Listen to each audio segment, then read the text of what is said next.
and Cubelic in the morning. Appreciate you guys tuning in. It's Monday, February the 2nd, 8 a.m. Hour number 2 underway right here on Jocks. Going to continue talking college football and the CSC. Enforcement arm maybe showing a little bit of reality here in college football with a notification to LSU that they were going to get a letter of inquiry. And LSU's statement essentially saying, we have been in regular communication with the CSC since the organization's formation and appreciate their ongoing collaboration and guidance. We anticipate this specific inquiry will be resolved shortly. We will not comment further on regulatory matters. What exactly does that mean? If you recall, LSU made it very public that there was a certain amount of money that Lane Kiffin was going to receive for NIL. That probably got a lot of people's attention from this perspective. Are they really going to be able to flex? Is this something that's going to quickly go away? Before we discuss it with Ralph Russo, Greg, tell our listeners about Canty. Well, Canty can fix it, that's for sure. Cantey. They are the foundation specialists in our area that get you taken care of. Always very grateful to know that here in Birmingham, Alabama, there's a million different things that can lead to issues with your foundation. We know the wet season's coming. It's been really dry, but it's coming. It'll be here before we know it. So your basement, your foundation, your crawl space, if it's damp or musty, maybe there's some issues with water intrusion, Canty Foundation Specialists can help. They're the experts in basement waterproofing. They'll come out and do a free inspection too for water damage or any other foundation issues that you might have. So if you're noticing cracks in walls, floors, around windows and doors, uneven or sagging floors, it kind of feels like the house is sloping away, moisture, musty smells, wood rot in the crawl space, chimneys or porches pulling away, Canty Foundation Specialists can offer free inspections and estimate, and their work is backed by lifetime transferable warranty. So call them today at 205-509-3991 or go online at Canty, C-A-N-T-E-Y, Can Fix It. That's CantyCanFixIt.com. All right, let's go to the Higginbotham Hotline now. Welcome in Ralph Russo, has covered college football for some time. I saw your comments about this inquiry into LSU over the weekend and wanted to have you on to discuss it, just maybe what you think about where this may go. The College Sports Commission has opened an investigation into LSU over potential unreported NIL deals. What's the reality of what this could potentially turn into from a negative situation with LSU and the CSC?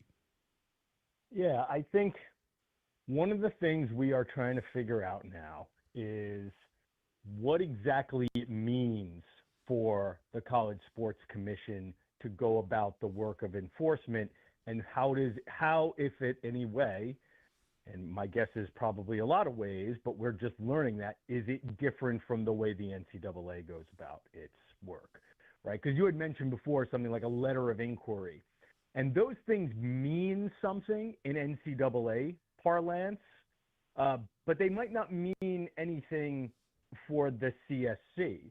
And this could just be, this was about, in fact, LSU told us, and, it was my colleague, Matt Baker, who really did a good job sort of breaking this story.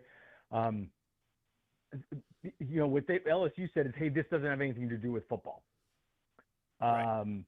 So is this simply just, hey, we've been notified, have figured out that you have an athlete who's getting some third-party NIL deals and hasn't been putting them in the system for approval.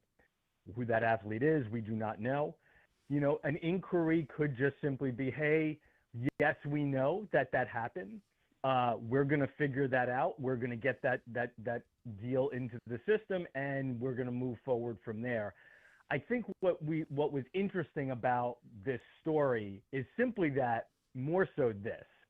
The CSC is going about its work. It has said that. Brian Seeley is the CEO there, and he has said, listen, we're getting in touch with schools. We're reaching out to schools by letters and emails and calls, asking about various things that are popping up that look a little outside the box here. But what exactly does that look like? And I think for people who are wondering, are they doing anything? This is the first thing that suggests, yes, they're going to try to go about enforcing these rules as best they can. But what we don't know is how exactly that plays out, because we've never seen them enforce rules. And again, like, is this simply something where LSU and them work back and forth? It never really amounts to anything more than just, yeah, now we have those deals in the system. Can we just move on from here? Ralph Russo joining us on the Hig. Oh, go ahead, Greg. Sorry. Yeah, no, you're good. So explain to me this. Like, I had read some things, and like you got bylaw 2.2.2.2. It's like some of it's over my head. I'm not going to try to pretend like I know what all this stuff is. So if every deal has to be reported within 5 days, anything over $600 has to be reported. Basically, what I read, and this is from a whole host of information, that you basically have 2 business days to fix it if the CSC notifies a school of an unreported deal. Now, that might not seem like a big deal in February, but what if they determine the Friday before the SEC championship game, hey, this is an unreported deal, like you need to get it fixed, and all of a sudden the quarterback can't play? Like, how is this timeline now kind of coming to the forefront with how the CSC is going about their business?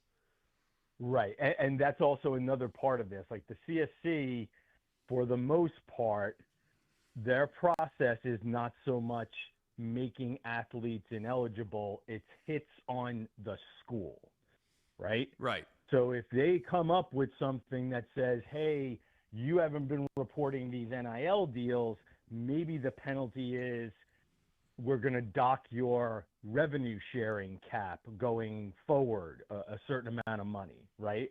There's going to be financial penalties.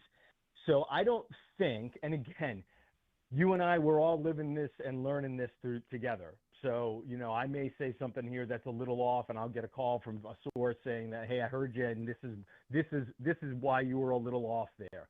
They are literally building the plane while flying it, trying to adapt basically what's in the House settlement and make them more clear and detailed rules. Because even what's in the House settlement, that's the framework of rules. It's not necessarily like, okay, but what if this circumstance comes up? How does this fit into? So I think an important part of the CSC process is a lot of it is targeted on, we are dealing with the schools, and we're not necessarily here to declare players ineligible. Ralph Russo joining us on the Higginbotham Hotline, discussing rule enforcement moving forward in collegiate athletics. With this inquiry into LSU, does this change anybody's mindset as to what they may be doing now that could be deemed as illegal or a violation? Have you heard rumblings from coaches, administrators of, we might need to back off, or this school's not going to continue doing what they were doing? Or is it the opposite of, they can write a letter to somebody, we're not going to back off anything we're doing because we need to see real enforcement first. We need to see scholarships taken away. We need to see, being eligible for bowl games, whatever that's going to be moving forward. We don't really know. We got to see some of that be enacted before it actually affects how we're operating. So I think it's a lot more of the latter, and it not necessarily because I think what's essentially going on now is, again, like, what exactly is outside the rules, right? We are still really clarifying exactly what is above board and what is not. I do think that there are probably some schools who might be a little more careful about what they're doing going forward, knowing that again, and just to be clear, there's no doubt LSU is not the only school that got a letter or got an email, right? We are doing the best we can to sort of ferret out these things and try to, by open records laws, try to see like what kind of activity is going on with the CSC. And again, I think that the simple fact that they're doing some work, right? They said that they are going to be reaching out. They said that they're going to be looking into certain activities. And the fact that they are is probably, I think, should be encouraging to many in college sports who have been sort of pounding the table saying, we need enforcement, right? So they're going about their business of enforcement. As far as will schools be trying to do things differently, I would say it's a lot of trial and error right now as it is. To see, again, like, it's a lot of touching the stove to see if it's hot right now, I guess is a good way to describe where we are, especially with these rules, the revenue sharing rules, the NIL. Does this kind of deal pass? If we go through our multimedia rights partners, does this pass? Here's a deal that we think doesn't have to get approved, but maybe it does have to get approved. But let's just see if we don't get it approved. So I think part of it is pushing the envelope to see where the rules extend. So I think based on your conversation with administrators, like you said, it's a bit like touching a hot stove, but there's also relief. I feel like it's this weird paradox where we have an outcome and clearly the enforcement arm is at work. What comes of it, we'll see. But most administrators, are they viewing this more as a positive, or are they now maybe a little bit more anxious knowing that this is actually being potentially investigated on a week-to-week basis? I mean, where are administrators on this? You know, I wish I could say that there was I think the public, I wish I could say that there was a consensus here. I think public comment suggests, again, we all want enforcement, right? There's a lot of lip service being paid to, we all want enforcement. I think when the enforcement shows up at your door, you end up having a very different take on how much you want enforcement, right? I think that what's going on at Alabama, different circumstance with Bideco is a good example of, we want things a certain way until they affect us, and then we want things a different way. So there's a lot of that in college sports right now. So it's hard for me to say, like, are people happy about this? I think, yeah, I think enforcement is generally looked at as a positive in college sports. I think when the enforcement shows up for you, it maybe is looked differently. Ralph, also saw from over the weekend some discussion about potential self-governance in different conferences moving forward. We all have this, I guess, idea somewhere in our brains that, you know, a couple of these conferences are going to pull away on their own, kind of do their own thing at one point in time. Would that then become self-enforcement? That might sound great to a lot of people because you say, yeah, I get the ugly NCAA out of there. Who's going to truly enforce themselves, though, to any sort of extent? What might that look like? How bad of an idea might that be if we were to truly get there someday? Well, yeah, it does. On some levels, I think it makes some sense when it comes to just the legality of it, right? Antitrust law has been the thing that's been derailing college sports. I mean, like, and by the way, you know, being illegal, running an illegal operation is not necessarily something that's, you know, and having that overturned is not necessarily a bad thing, right? I mean, it's the one place in this country that everybody in law could get along. And the Supreme Court was 9-0 that the NCAA was running an illegal business, right? But if you remove sort of the largeness of the NCAA and you have a conference working on its own with 16 schools or 18 schools as opposed to 40, 50, 60, hundreds of schools, I think there is some thought that the antitrust rules are not as applicable, and you can make rules within small groups. And that's why if you did that, then you can only play against each other. It doesn't seem like, I understand it from the perspective of the law. I don't know if it makes for a better product of college sports if you do that. I mean, I guess you could get together at the end of the year and still compete in championships.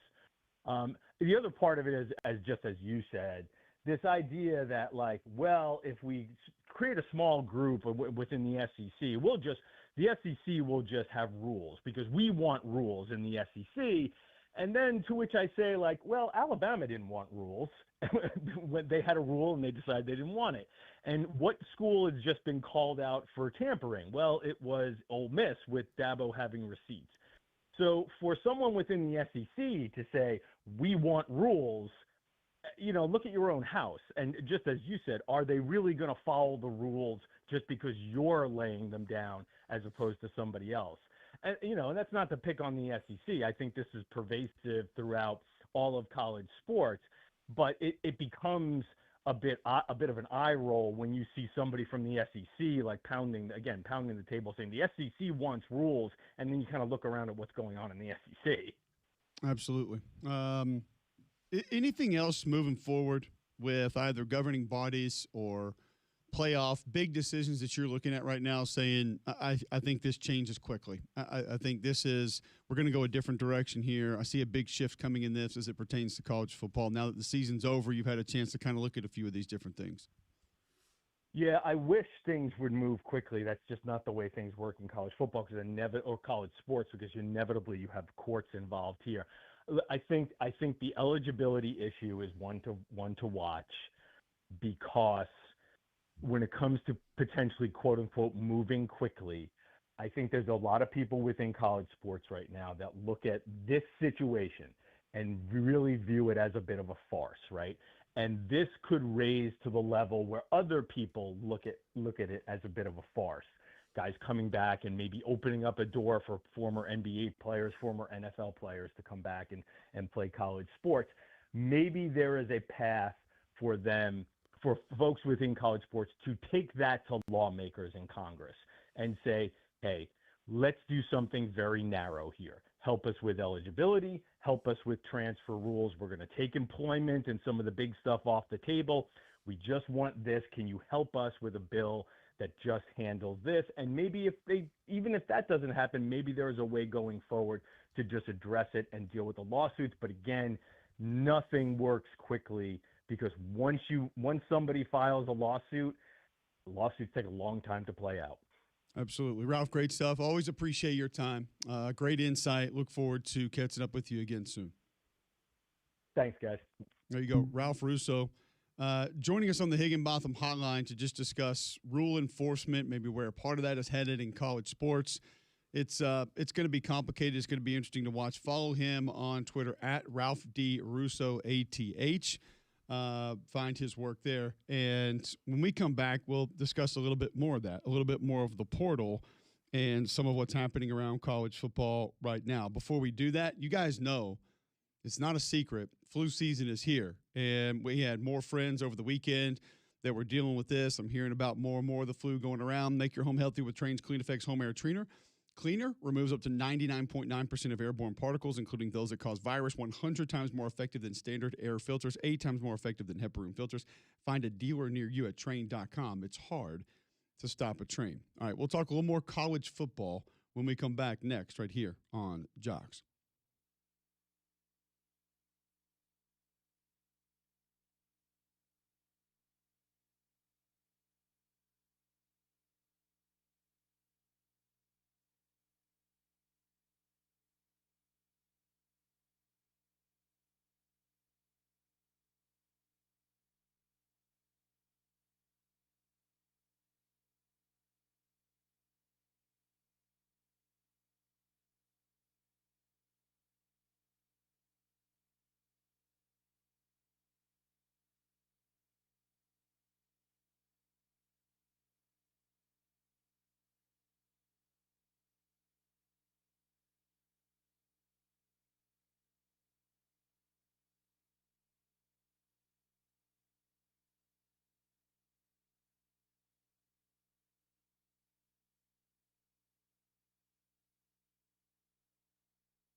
We mentioned a little bit earlier some different players that are heading different places. And last week we talked about multiple transfer portal classes and kind of what we thought about the differences that some of those players could make, what those teams may be looking like moving forward, guys who had been added that we were fans of that we thought could be difference makers.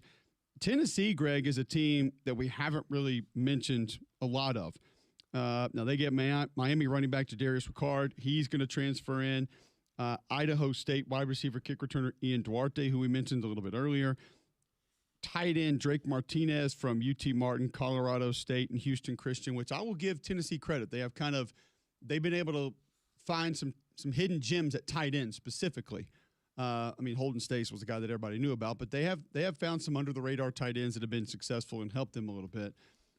But everybody keeps asking about quarterback, and that seems to be the one that a lot of people are sort of waiting for and wondering, okay, what's going to happen? There may be at least part of an answer that was found over the weekend, and a lot of folks didn't really know about this.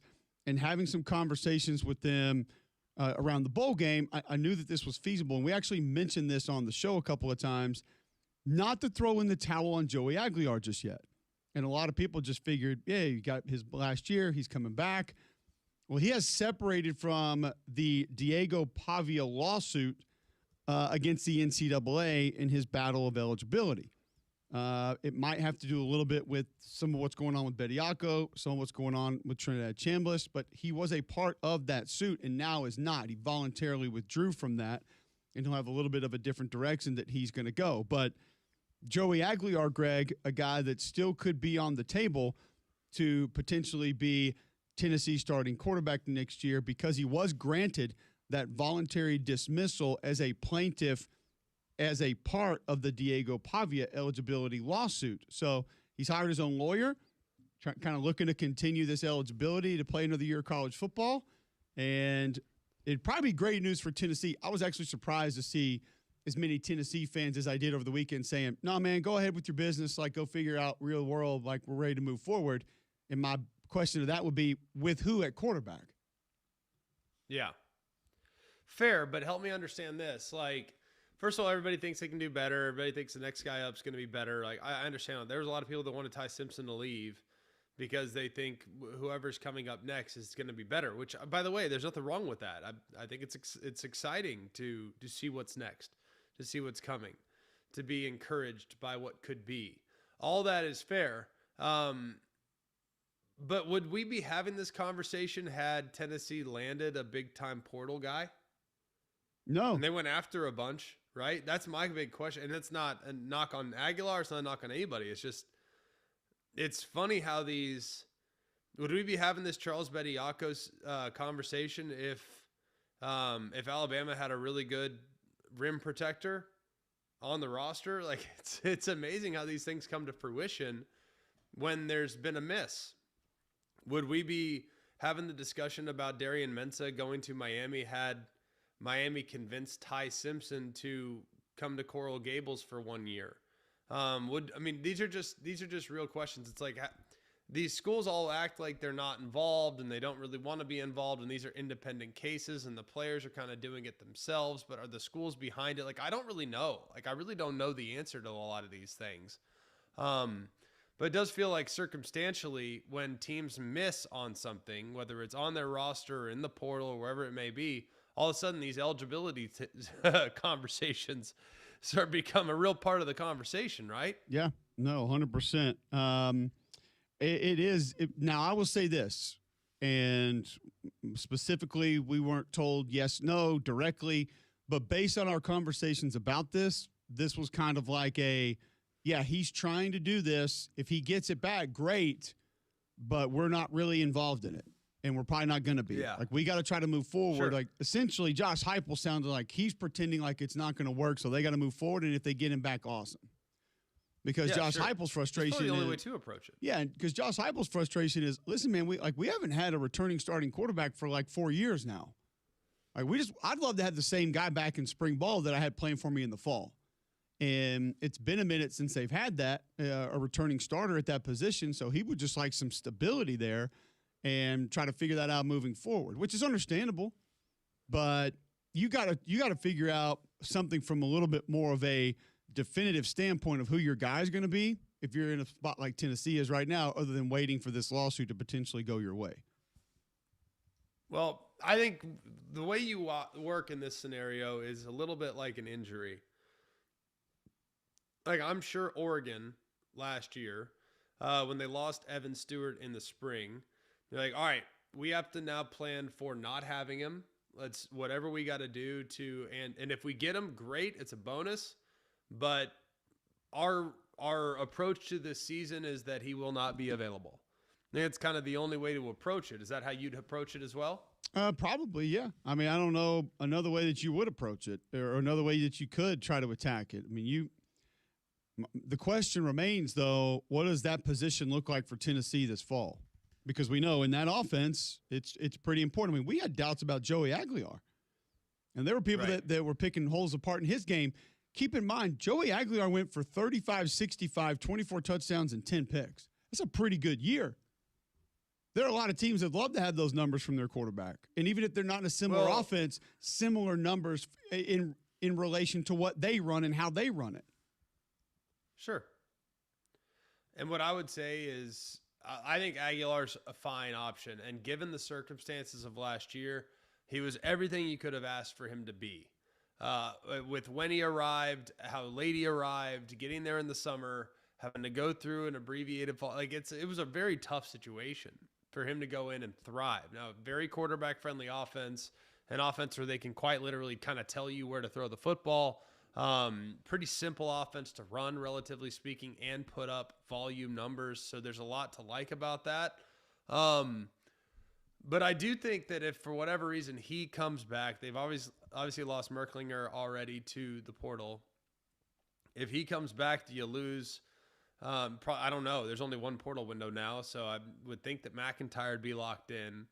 But it does lead to kind of like future precedent, like, oh, hey, remember you can use that against Tennessee perhaps. Like, all right, well, hey, this guy got an extra year, and then they had a guy who thought he was going to be the guy, and then he wasn't the guy anymore because this guy got an extra year. So same situation with Bediako we talked about. We're like, hey, this is something that can potentially be used against Nate Oates down the road. Like, all right, hey, he'll bring someone in off the street that's playing in the G League if he doesn't have what he likes on his roster to do what it was that guy off the street can do.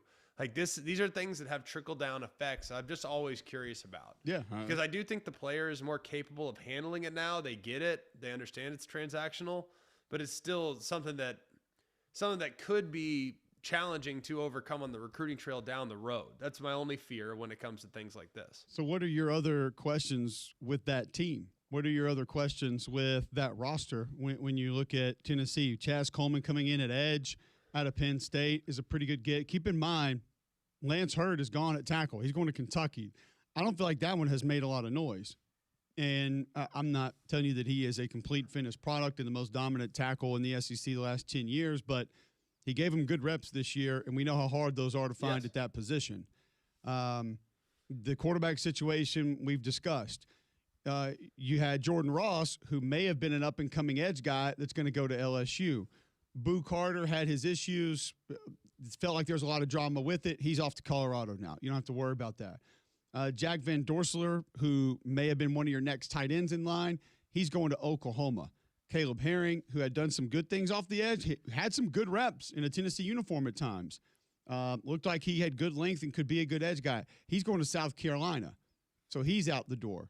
Like it feels like a lot of guys that maybe had been there that you potentially were going to rely on, that we've seen flashes of, are now gone. Peyton Lewis at running back. He's going to Virginia. He's out. Merklinger had at least been in the offense. Could you kind of lean on him a little bit? He's going to UConn now, quarterback. He's out.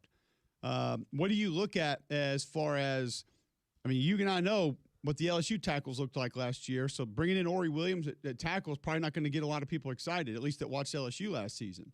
I got a lot of people telling me, like, oh, we got a tackle from LSU. I was like, all I know is, did you watch LSU's O-line last year? Hard to build a lot of confidence with anybody there. So it just but LSU, look how big. Look how stars. But I kind of wonder about this roster right now because you think about what's going out and what's coming in. I don't know exactly how it's all going to equate. Tennessee is probably one of the biggest. Every year we go into the season with a handful of question marks. I think Tennessee is one of those teams that could be amongst the highest question marks in the SEC. There's a bunch of teams with question marks, right? A lot of teams that are going to be completely transformed. But as far as teams that don't have a new coach, like with Heupel now being in there for a long time, tell me a team who's got a firmly established coach that's been there for a while that has as many question marks as Tennessee. There can't be one. I know Auburn, Florida, LSU, all these other schools, tons of question marks. Like, understandably, they just had roster turnover. Ole Miss, Kentucky, but Tennessee's had their guy for a while, and I don't know what to make of them. It doesn't mean they won't be good. Doesn't mean they'll fall off a cliff. I just don't know what to make of them. I think they got a chance to be solid, pretty good. Yeah. But there are some question marks with that roster and how it all comes together. I mean, they had some good pieces last year. You know, new defensive coordinator. I mean, I love the defensive coordinator hire. Yeah, love it's great. it. I think it's fantastic. One of the best hires that we haven't really spent enough time on. I love it. But I do have questions about how the roster is going to be put together. There's some question marks there. I think they're fair too. When you kind of just look at what those guys are and what they're going to be capable of and how they're going to be able to operate. So Tennessee, a big question mark. What do you have on Ryan Staub, quarterback coming down from Colorado? Could he be a realistic option to be able to help this offense? Well, he was the guy that kind of got forced in. In the Colorado quarterback situation last year, I don't want to call it a mess, but it was almost like Steve Spurrier. Like every week, it felt like a different guy. It's like, all right, well, this week it's Juju, this week it's Staub, this week it's Caden Salter. It's like they were kind of all over the place. So it's hard to get a bit of a gauge. I know he had a couple of bright moments. He actually was thrown into the lineup, played really well, got a start as a result of the play, and then didn't play well in the start. But I don't know a ton about him. I mean, I watched him a little bit, but I don't remember being overly impressed. But then again, he's a veteran, so it's nice to have some depth. I think it'll be McIntyre. They liked him a lot. The problem with McIntyre, he's just a little thin. He's not physically, I don't know exactly what his weight was listed at last year, but he's a little light. So physically, from a developmental standpoint, he needs to have a big year in the weight room, just to get a little bigger, a little stronger. And because they do ask the quarterback to run some, not a ton. I don't know if McIntyre should be doing a ton of that, but you'd like him to be a little bit more capable, a little sturdier if they're going to ask him to do some of those things. They also, I mentioned Ricard coming in at running back or a cornerback, from Miami. You're also going to get a cornerback from Michigan, Tevis Metcalf. TJ Metcalf, a safety from Michigan, will join him. You'll also have DeJuan Lane, safety from Penn State, coming in. What do you have on Cooper Rainvier, kicker from Louisville, coming into Tennessee? You got anything there you can add? I think it's Via. I think it's definitely Via. Isn't that what Howard Dean did? Yep, should be a good get there. I think maybe. Amari Campbell, linebacker from Penn State, coming in. Quay Moss. Like that one. That's a good one. I like some of the additions they've made in the portal. I do. But the one kid, what you said his name earlier, I'm blanking on it now. The kid from Penn State, very highly sought after. But I don't know. I don't recall watching a ton of him. I know he was super highly regarded in the portal, and a lot of people wanted him. Amari Campbell. What did you see from him when you watched him? He's got juice. 6 foot 231. I don't think that I don't look at him as a little bit of versatility. He's not like a legit pass rush guy. So, I mean, I don't know if he's some. I'm trying to think of whose place he's going to take. The problem is the defense is going to be new, so we can't really view it that way. Right. And the whole secondary is going to be revamped, and there's a reason that they're probably going to get more guys out of the secondary, because that's a position that wasn't outside of one corner wasn't great last year. It was banged up and it was young, so you understand that. But you had one of the leading tacklers in the league last year who's going to move on, so you got to replace him, and potentially that could be that spot. So I want to know who's going to rush the passer for Tennessee. That's yeah, because you've had that, whether it's been James Pierce, some of the interior guys the last few years, you've been able to get that. And, Jordan Ross from Vestavia looked like he might be that next guy, had the ability. We've seen Caleb Herring do it. Those guys are all gone now. So my bigger question is, who's going to rush the passer for you? And I don't know necessarily who that's going to be.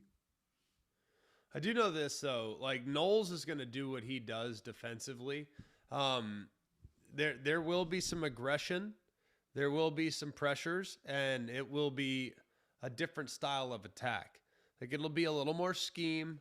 I think it'll be a good scheme, but there are questions. The secondary was such an issue last year.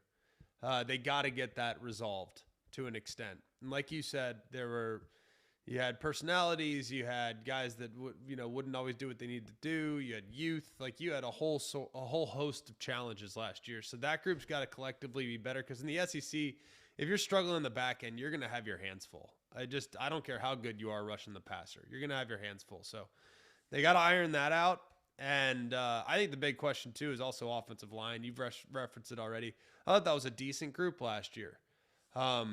Pretty good, solid group. They hit some home runs in the portal, though. Year? I mean, they hit some home runs in the portal last year.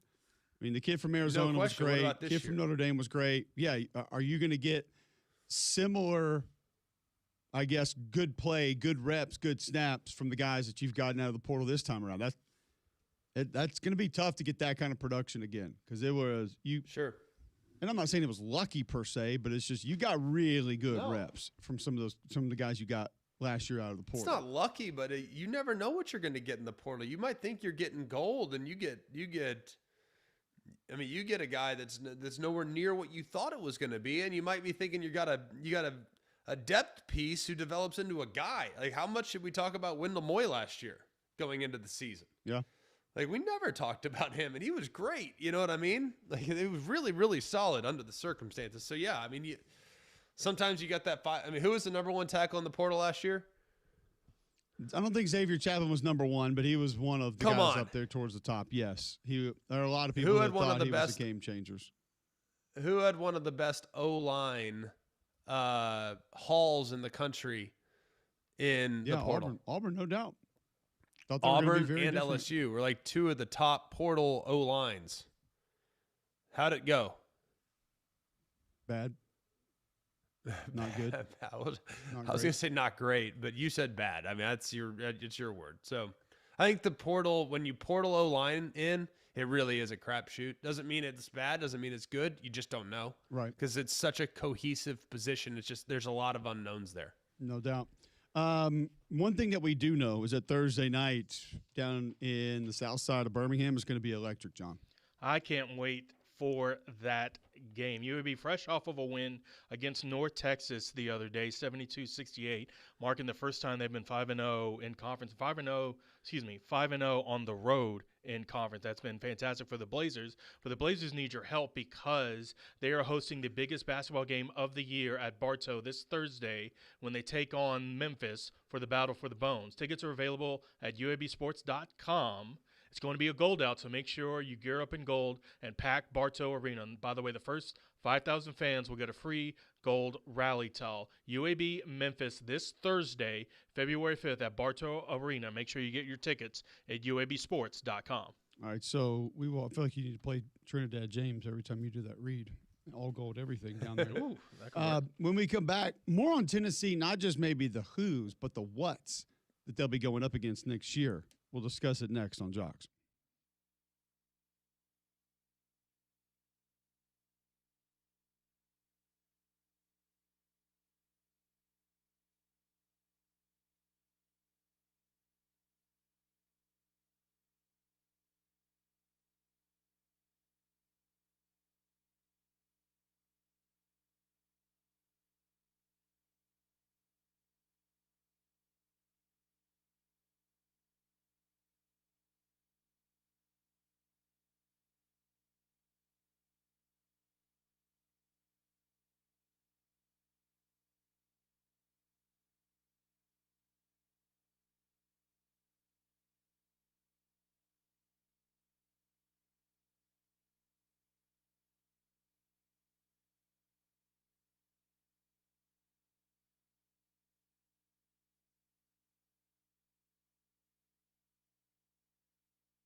All right, welcome back in. McElroy and Cubelic in the morning. Appreciate you guys tuning in. We've been talking a little bit of Tennessee and just kind of that roster, what it's going to look like, what it might be this upcoming season. And now we'll go into a little bit of who that might be up against moving forward. Don't forget, you can listen online every day, jocksfm.com. All the podcasts are there, so if you miss Paul Feinbaum, Ralph Russo, you can always go back and catch them there. Richard Hendricks coming up at 9:30 today. He joins us every Monday to talk college basketball. Rough weekend for Alabama and Auburn. He'll join us thanks to Pizza Pulse in the final hour of the show. So the schedule that we see, what will that look like? What will that be? Before we get into it, remember, you can watch us live every day on YouTube. Search Jocks945. The app will take you to YouTube. The app will take you to the podcast. Download that. iPhone, Android, you got that for free, and you can always listen live on the app as well, or just tell your home smart speaker to enable the Jock skill.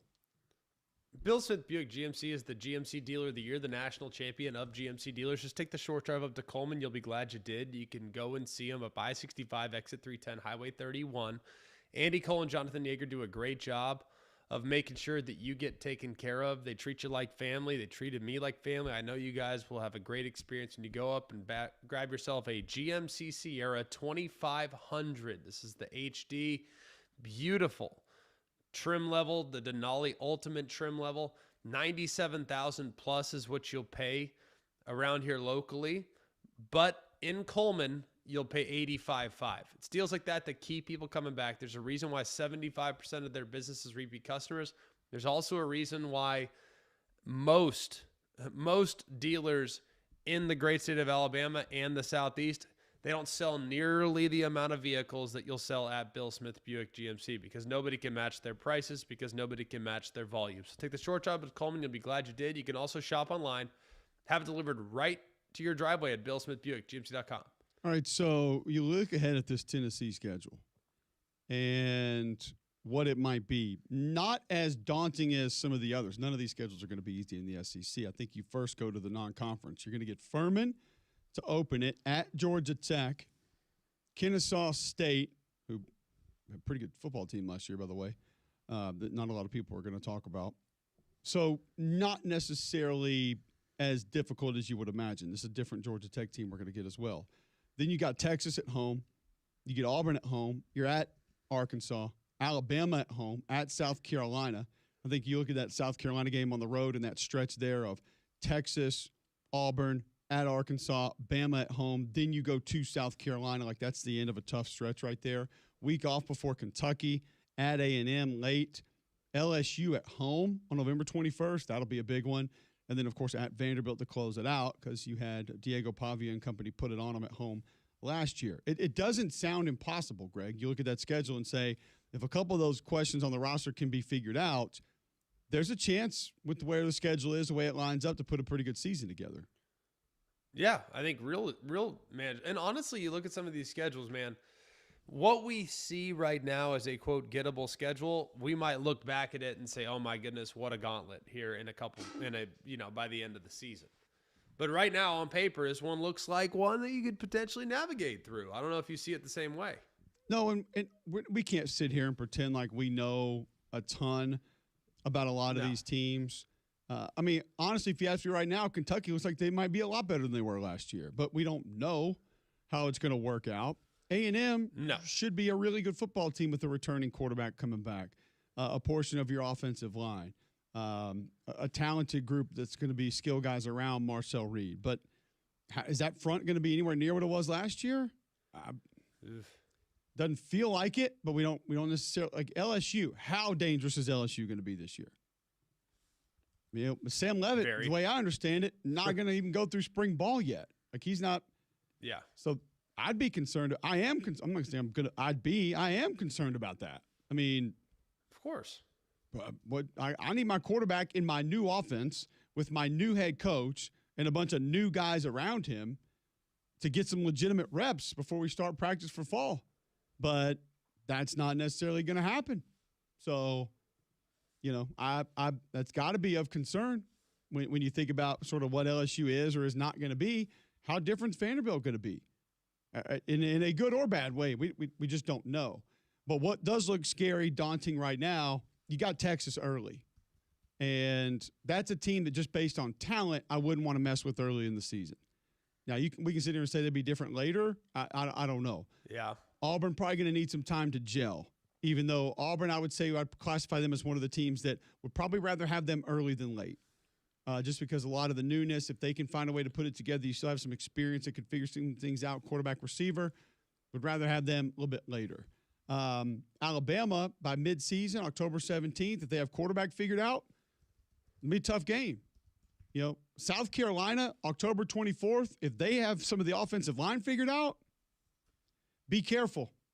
On the road there with Dylan Stewart and company, that doesn't feel like a comfortable game for Texas or for Tennessee at all when you're talking about going to Willie B. No, very difficult game. I look at Tennessee this year, and they're one of those teams, man.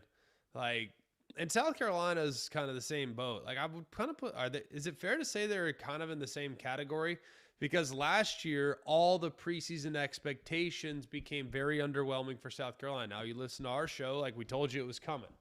Like, I think a lot of people resisted listening to the realities there.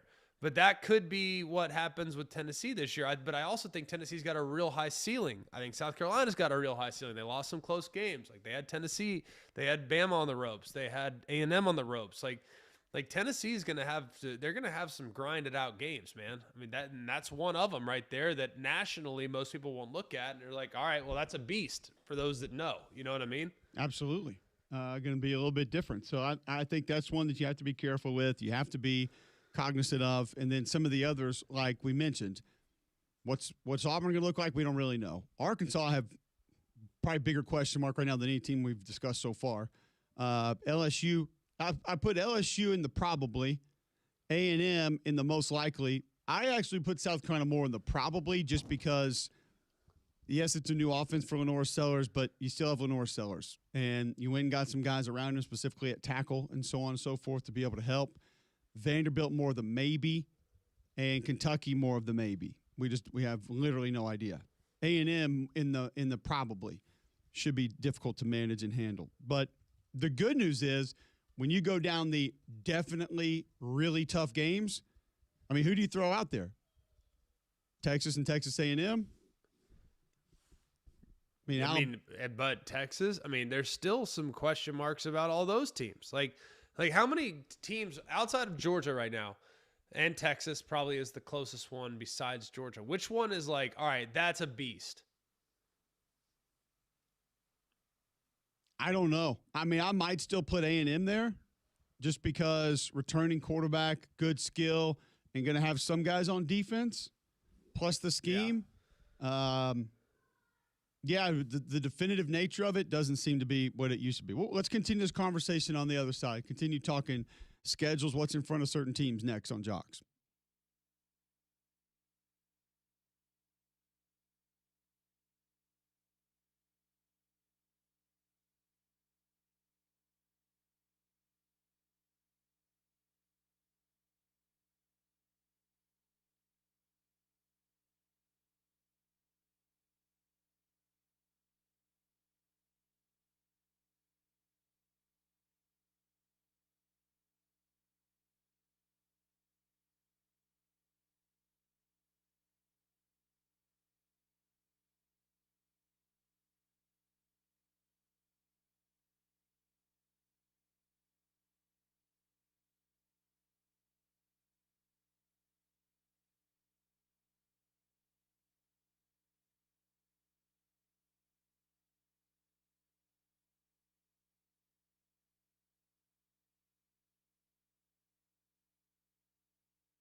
All right, welcome back in. McElroy and Cubelic in the morning, 8:54, Monday, February 2nd. A major college football retirement that we need to announce and discuss. Well, we're not going to announce it, like we're not giving it to you first, but that has been announced. We'll discuss on the other side because it's one that will affect some teams that we talk about regularly, and one team that we talk about specifically will impact them and their schedule this upcoming season. Before we do that, Greg, tell our listeners about Polar Bear Services.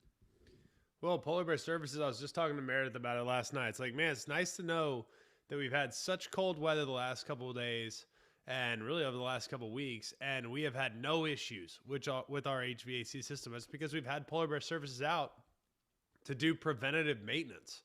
And you know it's going to be chilly, and you know it's going to be warm here at some point in the near future. When it starts to change and the weather starts to change, we'll get them out again.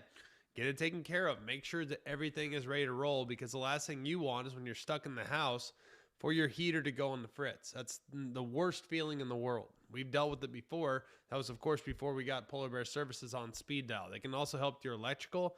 They can help you with your plumbing. They can also help you with whole home generators so you're not in a bind when the power goes out. So remember, if you have a problem with your electrical, plumbing, heater, air, just pick up the phone and call the Bear. It's 205-497-BEAR. It's 497-BEAR. All right, a college football coach that has meant a lot in this state is shutting it down. We'll tell you who it is and what it means, what the ramifications will be around multiple areas of college football and for different reasons. Also, next hour, Richard Hendricks talks college basketball. A rough weekend for Alabama and Auburn on the hardwood. We'll discuss that. Eligibility in college basketball still in question in a lot of different places.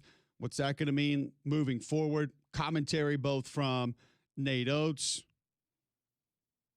and the Florida side of things from over the weekend. We'll let you hear it after this on Jocks.